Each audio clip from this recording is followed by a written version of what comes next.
one particular city does not belong to Italy. That is Rome. Rome, who does it belong to? Belong to Vatican. Only 6 years later, in 1886, Vatican say, I don't want to do anything with the city of Rome anymore. He only keep the small city of Vatican, and then the rest, they return it to Italy. So this is when Rome become Italy. And here, we call this the Unification Monument. On top, which is the modern founder, the founder of modern Italy, Victor Emmanuel. Because he's from Venice, at the time, city of Rome does not belong to Italy, belong to Vatican, but he need to establish himself some power over here. So on my right hand side here, the red building, this was supposed to be the embassy for Venice, okay, because Venice is separated from Italy. Rome is separated from Italy, and this is the square of Venice, okay.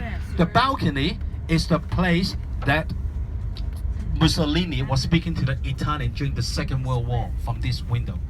And on this balcony over here, as you can see, this was the balcony built from Napoleon I, the mother of Napoleon I, as she was captured in this city when she was crippled, but she still wanted to enjoy the atmosphere on the public. That's why they built the balcony for her.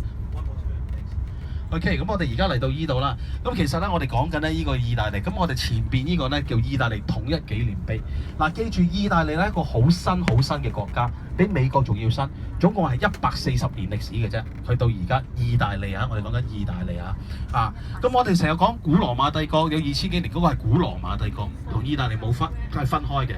喺140年之前，意大利而家我哋講嘅城市全部係分裂出嚟嘅。威尼斯係一個國家。米蘭係一個國家，佛羅倫斯一個國家，羅馬一個國家，羅馬係屬於梵蒂岡嘅，分裂晒嘅。威尼斯係俾奧地利統治，米蘭係俾法國統治。當時1880年之前，呢條友叫做意大利皇帝艾曼奴，艾曼奴，佢就覺得咁樣唔得，所以佢自己就帶領威尼斯嘅人同奧地利嗰陣時叫奧匈帝國同佢打。奧匈帝國俾咗威尼斯佢，跟住佢好 determine， 跟住就打過去米蘭。去米蘭嘅時候，法國嗰時已經沒落啦，所以佢雙手奉上呢個嘅米蘭。所以呢個嘅皇帝，佢拎咗威尼斯，拎咗米蘭之後，成個意大利就統一啦。咁所以我哋就起咗呢個嘅叫意大利統一紀念碑。嗰個年代係1880年，都係1880年。但係羅馬唔屬於意大利，羅馬屬於梵蒂岡。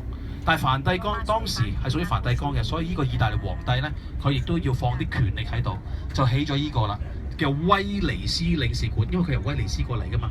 威尼斯領事館，我哋呢個叫威尼斯廣場 ，OK， 喺中間嗰個窗門就係墨索里尼啊，喺2戰嘅時候同人講嘢就係呢個窗門啦。喺我哋前邊呢個露台。呢個綠色嘅露台呢，就係當時拿破崙一世啊，佢呢個嘅輸咗仗之後，佢阿媽就俾人哋運到過嚟呢個嘅羅馬就住低，因為佢阿媽呢，拿破崙一世對腳唔好㗎，個阿媽，所以呢，就特登係俾個露台俾佢呢，每日呢，就喺個露台嗰度就望下呢個嘅意大利嘅點嘅情況，可以去享受下。喺1886年嘅時候。梵蒂岡就話啦，即係6年之後，梵蒂岡就話梵蒂岡我都係唔要呢個城市，我將佢交翻出嚟，就俾翻呢個嘅意大利政府。咁佢淨係保留咗0.8平方公里，所以就咁樣嚟法嘅。Alright, so now as we're going to move out from here, today's just so happened because it's Sunday, and also beside what's happening in Vatican, there's another thing over here in the city of Rome. Apparently that they do have a marathon, so that's why that street is a little bit closed.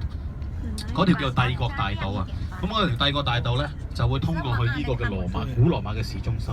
OK， 咁啱啱今日咧適逢其會咧，佢哋有呢個嘅 marathon 所以點解開始封緊啲路有部分封，咁一陣間有呢個嘅馬拉松賽跑比較忙啲。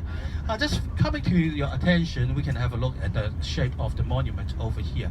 Although we find that Victor Emmanuel is in the middle, okay, in front that is the victory god, and in front of the victory god there is 2 flames. This is ongoing flame, okay, in memory of the unnamed soldier. Okay, during the Second World War. Apparently, with the shape of the monument itself, they do actually give it another name. They call this the Italian wedding cake because apparently the Italian wedding cake is sort of like very tall in a way, sort of in this shape. Or they also call this the typewriters. So in the old times, the typewriters, about 100 years ago, this is what typewriters look like.